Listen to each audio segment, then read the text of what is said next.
Anything in particular that's worked to get the father more involved and things that haven't worked? Well, it depends on the circumstances.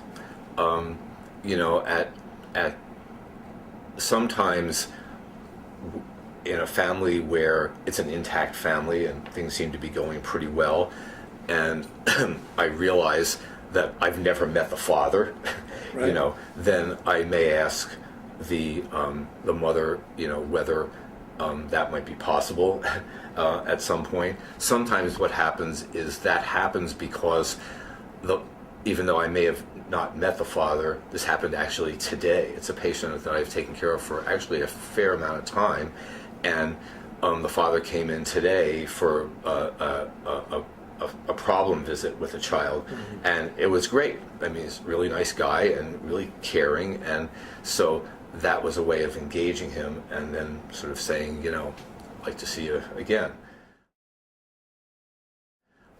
I think the big problems come in families where there's a lot of discord, and those are the most challenging situations, where often, I would say more often than not, it's the mother bringing the child in, and the mother and father are not getting along at all, and they don't want to be in the same space at the same time. And sometimes the father... Is this in a situation of a divorce? Yeah, separation, divorce. Yeah. And the mother saying anyway that the father really isn't interested.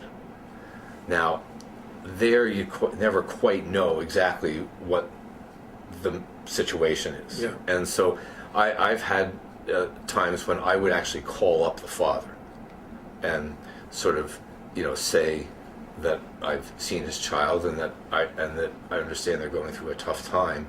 And sometimes I ask the father whether he wants to come in by himself Mm-hmm. to talk. Strategic question to make it easier for him to come in. And that I really want to hear what your perspective is. It's I'm hearing kind of one view of it, and then to see whether, if possible, I can somehow get them to be able to be in the same room with each other when the child comes in. And sometimes I've been successful at that, and other times not. In a less loaded situation, I'll give you an example.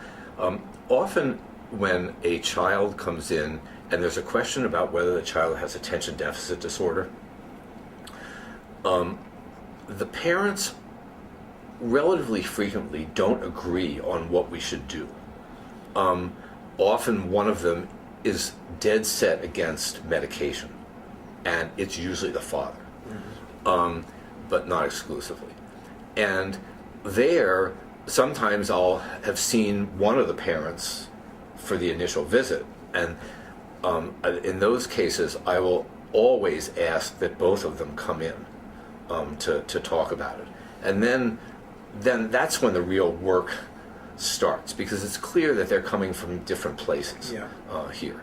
And so trying to mediate, lay out what the options are, and what the risks, what the benefits are, and